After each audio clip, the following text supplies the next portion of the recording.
오늘 하나님이 우리에게 주신 말씀은 고린도전서 15장 1절에서 15절 말씀입니다.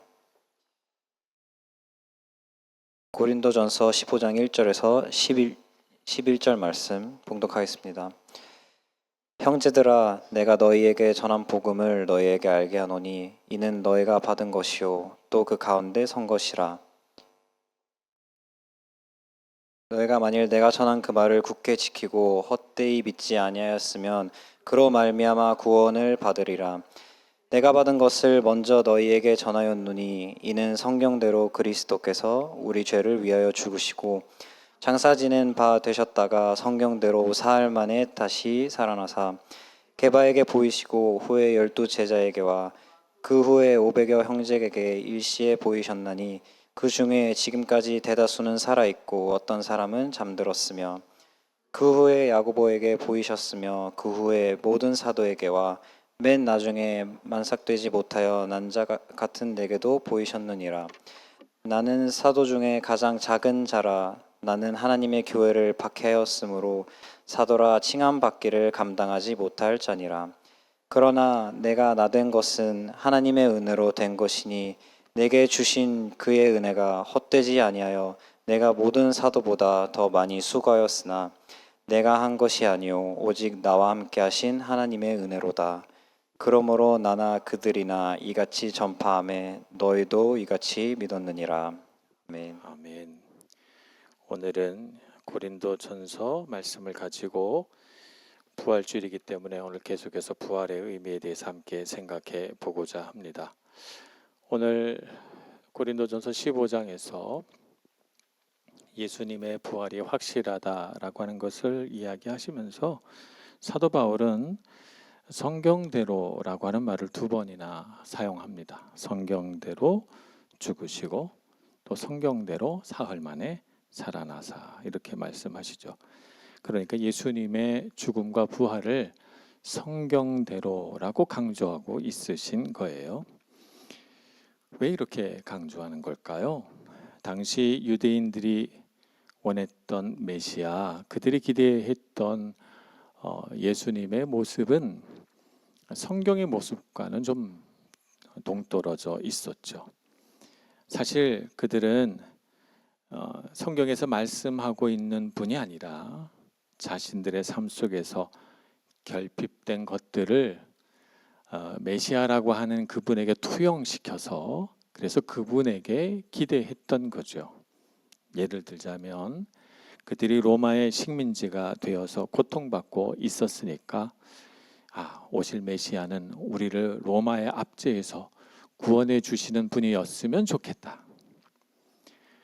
또 우리가 힘이 약해서 이렇게 늘 다른 민족에게 괴롭힘을 당하니까 우리에게 오시는 메시아는 다윗처럼 용맹한 용사였으면 좋겠다. 우리를 안전하게 지켜주도록. 그런가 하면 어떤 사람들은 내가 너무 가난하고 내 삶이 너무 궁핍하니까 오실 메시아는 내 삶을 좀 부요하게 해주고 내가 배부르게 살 수 있는 그런 좀 정치를 잘하는 왕이었으면 좋겠다. 이런 식으로 오실 메시아에 대한 기대가 있었습니다. 그러나 우리는 성경의 말씀을 살펴볼 때 그들의 기대와 성경에서 말하는 메시아는 다르구나 하는 것을 압니다. 성경에서는 어떤 분을 메시아라고 합니까? 이사야서에는 고난받는 종의 노래라고 하는 노래가 여러 편 등장하면서 그 중에 가장 아름다운 노래로 일컬어지는 52장 후반부에서 53장에 이르기까지의 그 고난받는 종의 노래, 그 종의 노래에 보면 오실 메시아는 어떤 분이세요? 우리의 죄와 허물을 위해 멸시를 받고 버림받으시는 분이세요. 우리를 대신해서 도살장에 끌려가는 양처럼, 순한 양처럼 끌려가 목숨을 잃으시는 분이세요. 우리 대신 죽으시는 분이시죠.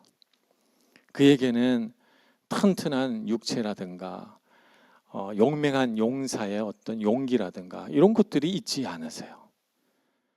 마른 땅에서 솟아난 뿌리와 같다고 했습니다. 연약한 육신, 보잘것없는 흠모할 것이 없는 용모, 그래서 이 세상에 누구와 견주어서 잘났다라고 말할 것이 아무것도 없는 그런 분이 오셔서 우리의 가장 수치스럽고 고통스럽고 절망적인 것들을 오롯이 그분의 육체에 다 받아서 우리를 대신해서 채찍질 당하고 우리를 대신해서 죽으시는 분. 그래서 그분이 채찍질 당함으로 우리는 나음을 받고 그분이 징계를 받음으로 우리가 평화를 얻었다. 이렇게 성경은 기록하고 있습니다. 사도 바울이 성경대로라고 하는 표현을 쓰시는 까닭은 그들이 갖고 있던, 그들이 대망하며 바라보던 그런 정치인 메시아가 아니라 성경대로 하나님이 오시겠다고 예언한 메시아는 바로 십자가에서 죽으신 그리스도 예수가 아니냐라고 하는 말씀인 것입니다. 하나님께서 약속하신 대로 오신 분이 진짜 메시아다. 나는 그분을 예수에게서 보았다라고 하는 증거입니다. 그런가 하면 예수님은 성경대로 부활하셨습니다. 시편 16편 10절은 이렇게 말씀하고 있죠. 이는 주께서 내 영혼을 수월에 버리지 아니하시며 주의 거룩한 자를 멸망시키지 않으실 것임이니이다 라고 다윗은 자신의 시편에서 노래하고 있는데요. 이 시편에서 노래하는 수월에 버려지지 않고 멸망당하지 않을 분은 다윗 자신을 가리키는 것이 아니라는 것이죠. 그분은 바로 오실 메시아를 가리키는 것이다 라고 해서 오실 메시아가 죽지 않고 부활하실 것이라는 것이 성경에 예언되어 있다는 것입니다. 바로 이 부분을 사도 베드로도 사도 바울도 동시에 이 시편 16편 10절 말씀을 인용해서 성경에 예언된 대로 그리스도께서 부활하셨다 이렇게 증언합니다. 예수님의 죽음과 부활은 우연히 일어난 일이 아닙니다. 하나님의 구원 계획 아래에서 수많은 선지자들의 예언 속에서 오신 분이시고 그리고 성경의 말씀대로 죽으시고 성경의 말씀대로 부활하셔서 하나님의 뜻을 성취하신 사건이라는 것입니다. 그래서 이 성경대로라고 하는 말이 의미하는 바는 뭐냐면 메시아의 오심과 그분이 하신 모든 사역은 사람에게 주권이 있지 않고 하나님께 주권이 있다는 거예요.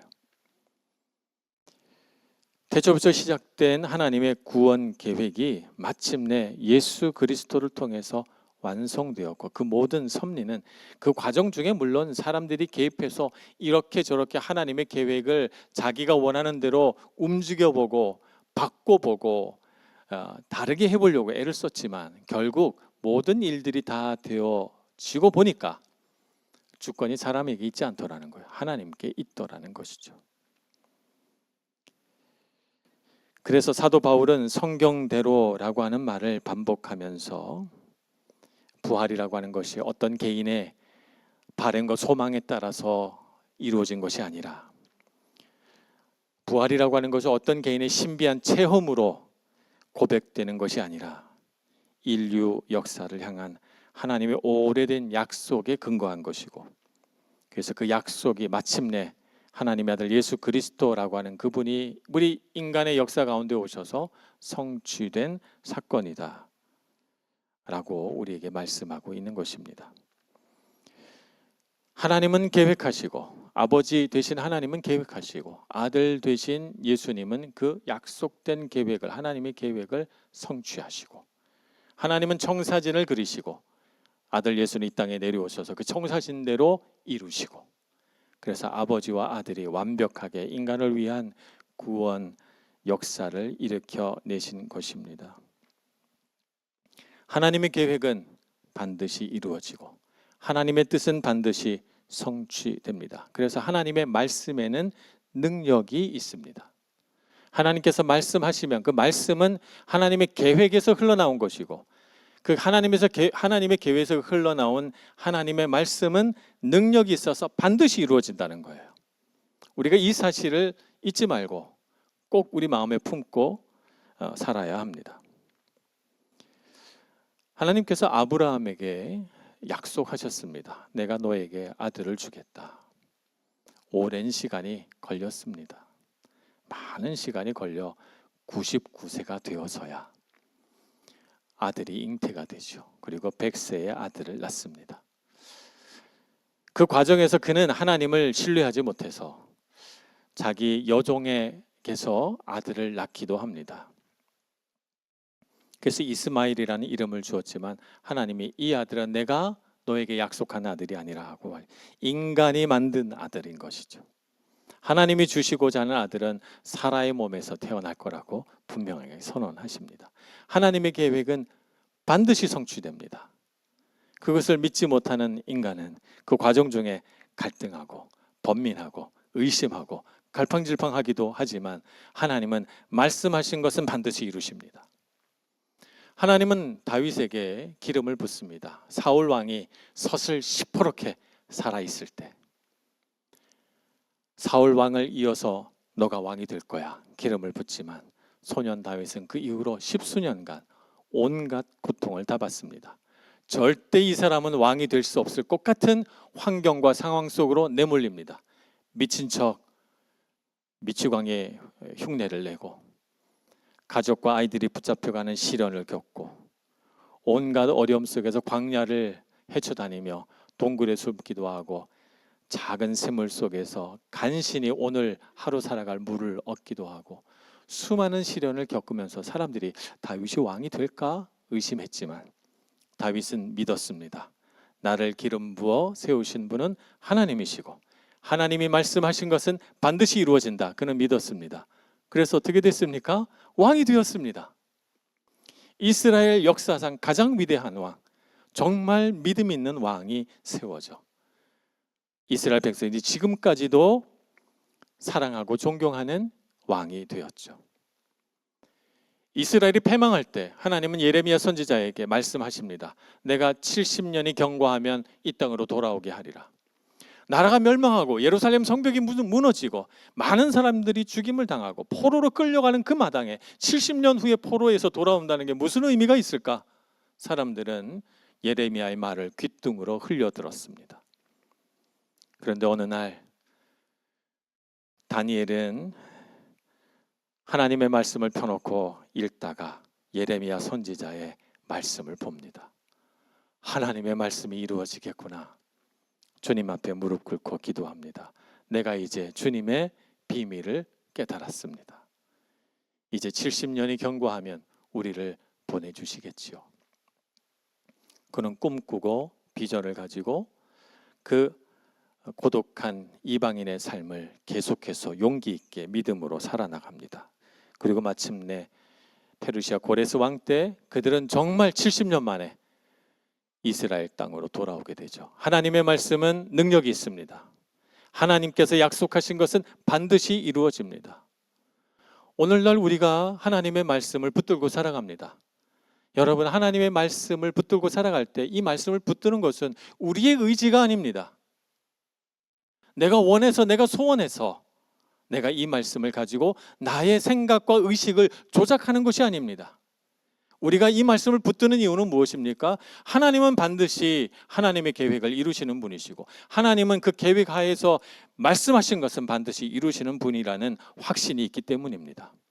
성경의 수많은 예에서 우리가 그것을 보았고 나의 삶에도 그것이 이루어질 줄 믿는 것이죠. 그러니 여러분, 말씀을 붙드십시오. 하나님의 말씀을 붙들고 말씀대로 이루어질 줄 믿습니다. 그 말씀 앞에 엎드려 기도하시는 여러분들이 되시길 축복합니다. 자, 사도 바울은 이제 5절 이하에서 베드로부터 시작해서, 베드로는 여기서 게바라고 부릅니다. 베드로하고 게바는 각각 같은 의미인데 언어가 다른 거예요. 둘 다 반석이라는 뜻입니다. 게바로부터 시작해서 12제자 500여 형제 야고보, 그리고 자신의 이르기까지 증인들을 마치 출석 부르듯이 일일이 열거합니다. 이렇게 부활의 증인들을 열거하는 이유는 무엇일까요? 예수님의 부활은 헬라 철학에서 말하는 영적인 부활도 아니며 환상이나 신비로운 체험도 아니며 눈으로 보고 손으로 만져 물리적인 실제로 느낄 수 있는 사실적인 부활이라는 사실을 강조하기 위하여 이 수많은 증인들을 열거하고 있는 것입니다. 바울이 이 편지를 쓸 당시 예수의 부활을 목격한 500여 형제 중에 대다수는 살아 있었다. 이렇게 성경은 사도 바울은 기록하고 있습니다. 여전히 눈을 뜨고 살아 있다고 단언하고 있습니다.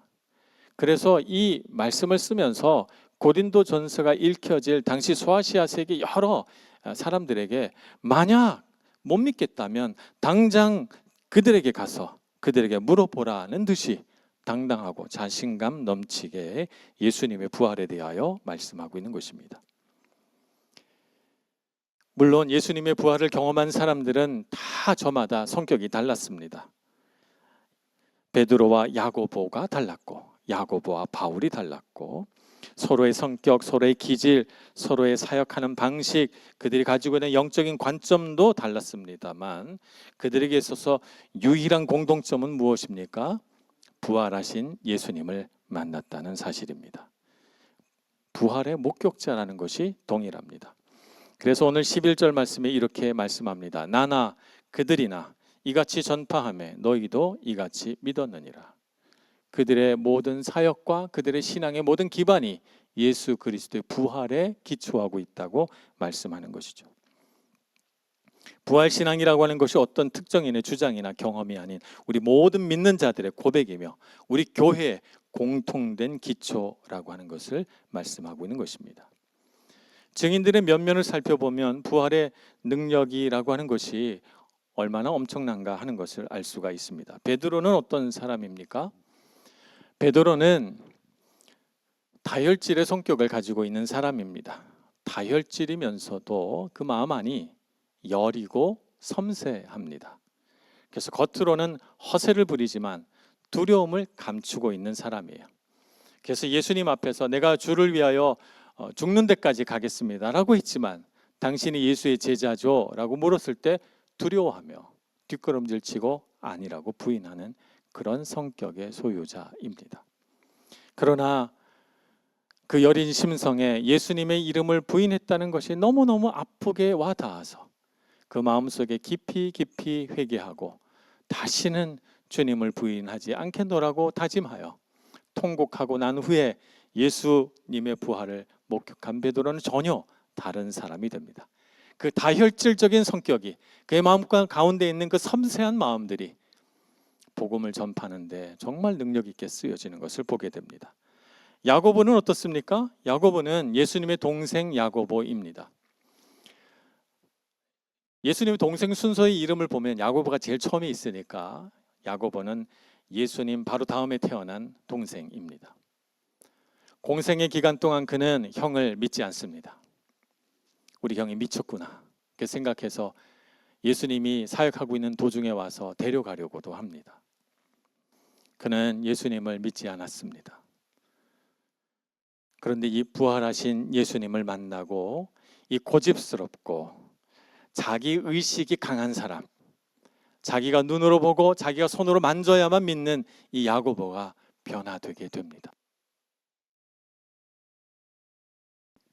예수 그리스도를 하나님의 아들로 선언합니다. 여러분 야고보 사도가 쓴 야고보서를 읽어보시기 바랍니다. 얼마나 믿음 있는 마음으로 구구절절 하나님의 아들에 대한 찬미를 늘어놓고 있는지, 그가 얼마나 자기의 형 예수 그리스도를 참으로 하나님의 아들로 믿고 있는지 야고보서를 통해서 우리가 분명하게 알 수 있습니다. 그런가 하면 바울은 어떻습니까? 바울은 철저한 사람이었습니다. 공부를 열심히 한 사람이고 완벽주의이고 그는 열정이 대단한 사람이라서 바리새인이 됐을 때 그냥 바리새인 되지 않습니다. 철저한 바리새인이 됩니다. 그런데 이런 사람이 예수 그리스도 부활하신 주님을 만나니까 어떻게 됩니까? 복음에 철저한 사람이 됩니다.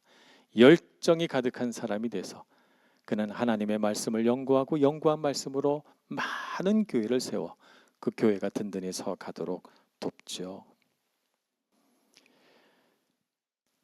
이렇게 각자 기질이 다르고 삶의 기반이 다르고 다 저마다 인간적인 한계를 지닌 사람들이 변화되었습니다. 어떻게 변화되었습니까? 부활하신 예수님을 만나서 변화된 것입니다.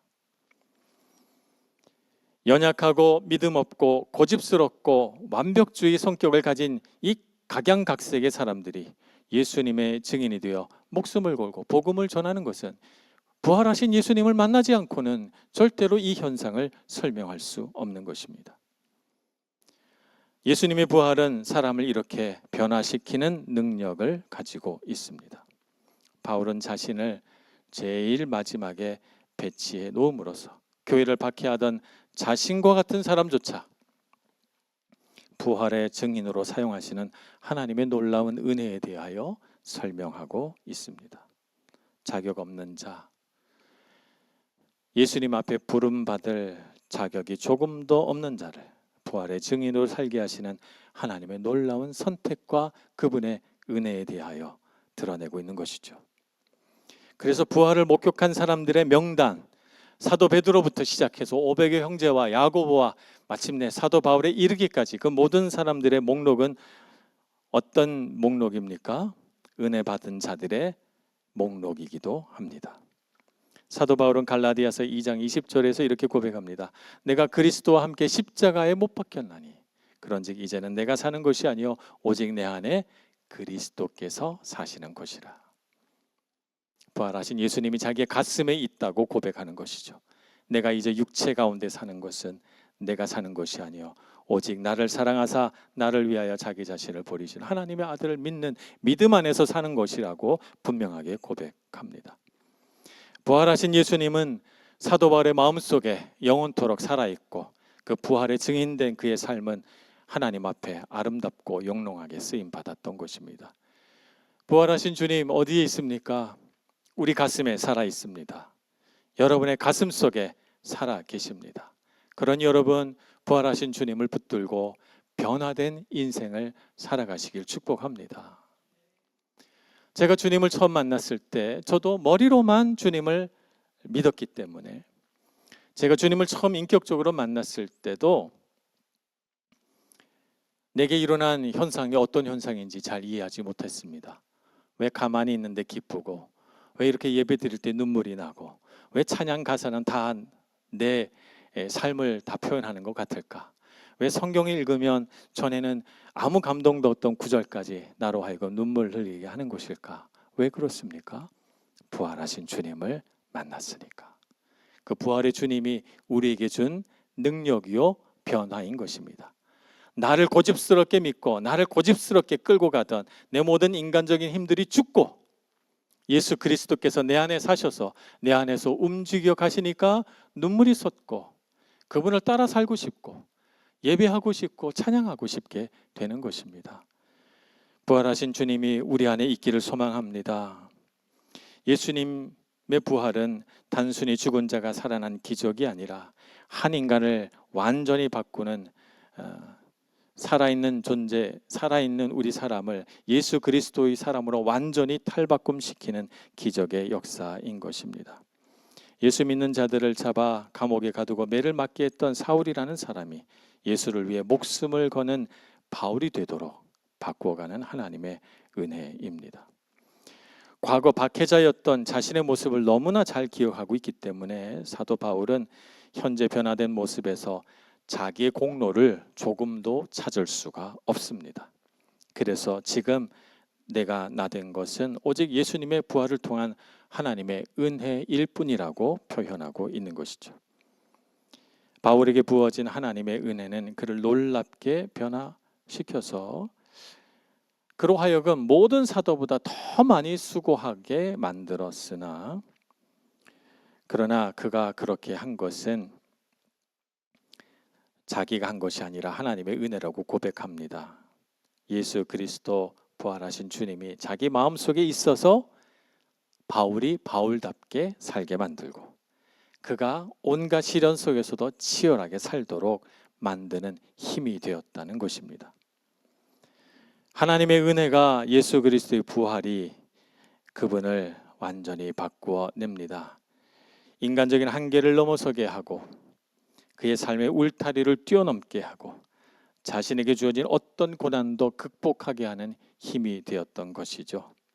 그래서 사도 바울이 자기 인생을 뒤돌아봅니다. 오늘 내가 있게 한 것은 어떤 원인일까 생각해 보니까 자기가 물론 수고를 많이 했습니다만 그 모든 일들이 하나님의 은혜였구나라고 깨닫게 된 것이죠. 그래서 내가 나된 것은 하나님의 은혜로 된 것이라고 고백하는 것입니다. 예수님의 부활을 경험한 사람은 이렇게 변화된 삶을 살면서도 모든 것이 주님의 은혜입니다. 이렇게 고백하는 삶을 살게 됩니다. 우리도 그렇게 살기를 소망합니다. 내가 진정 나답게 되는 길은 그리스도 예수를 가슴에 품는 길이며 내가 나답게 살 때 내 삶은 열정이 있어지고 내 삶의 한계를 넘어서게 될 것이고 그리고 그 모든 일들, 위대한 하나님의 일들을 다 하고도 도무지 내 공로를 찾을 수 없어. 내가 나된 것은 하나님의 은혜입니다. 고백하게 된다는 것. 그렇게 고백하면서도 기쁘고 충만하다는 것. 이것을 잊지 말고 주님 앞에 쓰임받는 여러분 모두가 되시길 축복합니다. 기도하겠습니다. 하나님, 우리같이 어리석고 고집스러운 사람들을 주님의 은혜의 손으로 붙드시고 부르셔서 부활하신 주님을 가슴에 품고 살아가게 하시니 감사합니다. 이 세상을 지나가며 우리에게 주어진 많은 일들을 주님의 능력으로 헤쳐나가며 내게 있는 모든 것이 다 하나님의 은혜일 뿐이라고 사도 바울처럼 고백하는 저희들 되게 하여 주옵소서. 은혜를 주신 하나님을 기억하며 모든 것을 하나님의 은혜 아래서 풀어내고 그리스도 예수의 부활의 능력으로 헤쳐나갈 수 있는 저희들 되게 하여 주옵소서. 예수님의 이름으로 기도합니다. 아멘.